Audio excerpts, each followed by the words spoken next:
Our job is to entertain. जो पैसे हमने कमाए थे वो वहीं पर छोड़ आए। और ये most awkward moments of Indian celebs during interview. इस वक्त की बात ये जानता है बिफोर नहीं, बवाल खड़ा होने के बाद कि पहले पहले केजरीवाल से क्यों नहीं बचा? बताइए, मोदी से मिलना चाहते हैं, केजरीवाल से भी जाइए, उनसे भी पतंग उड़ाइए उनके साथ जाके। सर पतंग का सीजन खत्म हो गया सर। अच्छा, फिर क्या करेंगे? उनके साथ कंचे खेलूंगा सर। अमिताभ बच्चन गए, कुछ हुआ नहीं। अजय देवगन गए, कुछ हुआ नहीं। परेश रावल साहब गए, कुछ हुआ। बहुत सारे फिल्मी लोग जाते हैं, मुकेश अंबानी साहब, टाटा, कुछ हुआ। सलमान खान गया वहां पर, तो इतना बड़ा हंगामा क्यों? Answer me this question. जैसे जैसे एक सेलेब्स के इर्द गिर्द दबदबा बढ़ता है, अधिक लोग जानना चाहते हैं कि वास्तविक जीवन में सेलेब्स कैसा है। ये इंटरव्यू फैंस के लिए यह पता लगाने का एक माध्यम साबित होता है।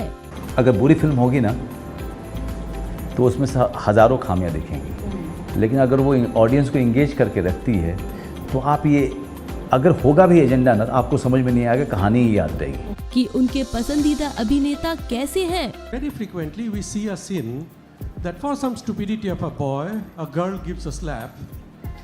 As a feminist, I haven't seen you ever complaining against the abuse of a man. Where is your equality? Physiologically, men and women are different, sir. There is no debate about it. Okay, when we talk about equality and opportunity, we talk about cerebral opportunity. We're not saying I want to be able to be 200 pounds like a man and beat the shit out of somebody else. We're not saying that.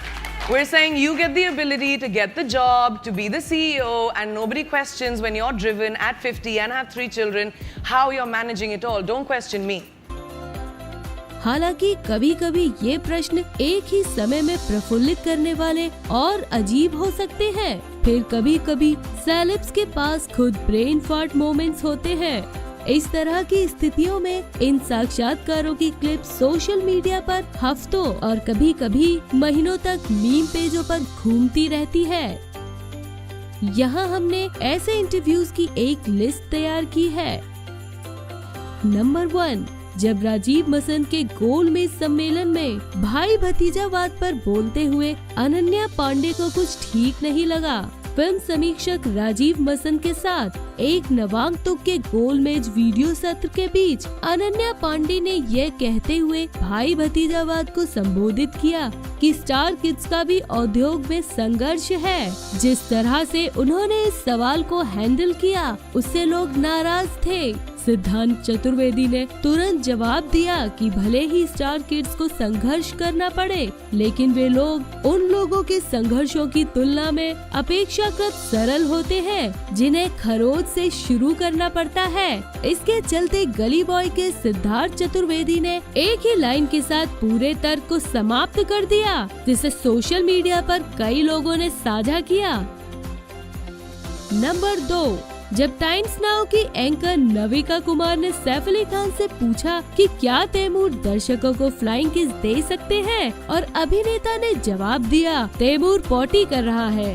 Corona virus lockdown के बीच सैफ अली खान के साथ एक साक्षात्कार में साक्षात्कारकर्ता ने सैफ अली खान से कैमरे के सामने तैमूर को बुलाने का अनुरोध किया, लेकिन इस अनुरोध पर सैफ अली खान की प्रतिक्रिया प्रफुल्लित करने वाली थी।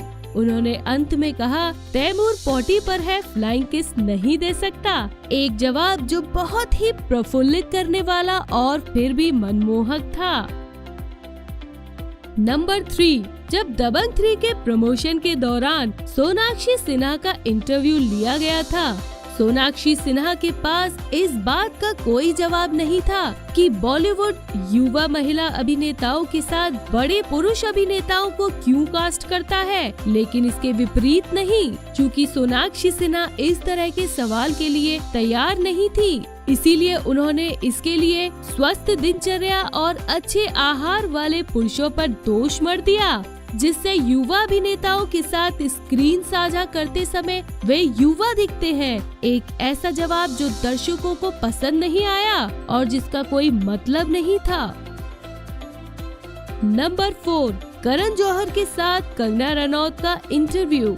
जब कंगना रनौत ने अपने ही शो कॉफी विद करण में करण जौहर को भाई भतीजावाद का झंडा बरदार कहा। उन्होंने उस समय की भी याद दिलाई जब उन्होंने पिछले सीजन में कंगना की अंग्रेजी का मजाक उड़ाया था। नंबर 5, जब सनी लियोन से पूछा गया था एक अनुचित सवाल। जब सनी लियोन से एक एंकर द्वारा सीधे आपत्तिजनक सवाल पूछा गया जिसमें वह उन महिलाओं से क्या कहना चाहती हैं जिन्हें उनके द्वारा धमकाया जाता है और उन्हें लगता है कि वह उनके पतियों को हटा देंगी, सनी ने पूरे समय बहुत गरिमा बनाए रखी, लेकिन आप उनके चेहरे पर बेचैनी देख सकते हैं। नंबर 6, अर्नब गोस्वामी के साथ ऋतिक रोशन का इंटरव्यू। कंगना रनौत के साथ ऋतिक कंगना का झगड़ा याद है? अफवाहों को दूर करने और अपनी सच्चाई को उजागर करने के लिए ऋतिक अर्नब गोस्वामी के साथ एक साक्षात्कार के लिए गए। यह पूछे जाने पर कि उन्होंने इतने लंबे समय तक चुप रहना क्यों चुना, अभिनेता ने कहा, मैं बहुत डर गया था। मुझे डर था कि कहीं मेरी बातों का गलत अर्थ न निकल जाए। अगर मैं मजबूत के रूप में सामने आता हूँ तो ये मुझे आक्रामक में बदल सकता है। अगर मैं कुछ भावनाएं दिखाता हूँ तो वे मुझे कमजोर बना सकते हैं। अगर मैं कमजोर लग सकता हूँ तो वे कहेंगे कि ओह, इसका मतलब है कि वह सहानुभूति की तलाश में है। सूची चलती जाती है। ये बहुत भ्रमित करने वाला हो गया है। ये एक दुविधा रही है।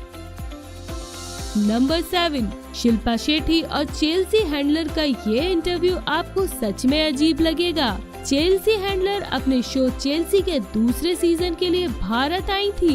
इस इंटरव्यू की शुरुआत शिल्पा द्वारा चेल्सी को उन फिल्मों की संख्या पर सुधार करने से होती है जिनमें उन्होंने अभिनय नहीं किया है। जब चेल्सी हैंडलर और शिल्पा बातचीत के लिए बैठे तो यह एक अजीबोगरीब इंटरव्यू से कम नहीं था।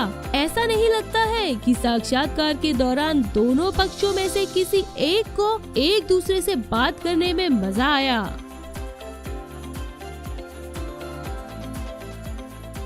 इस वीडियो को लाइक करें, हमारे चैनल को सब्सक्राइब करें और बेल आइकन को जरूर प्रेस करें हमारे नए वीडियो सबसे पहले देखने के लिए।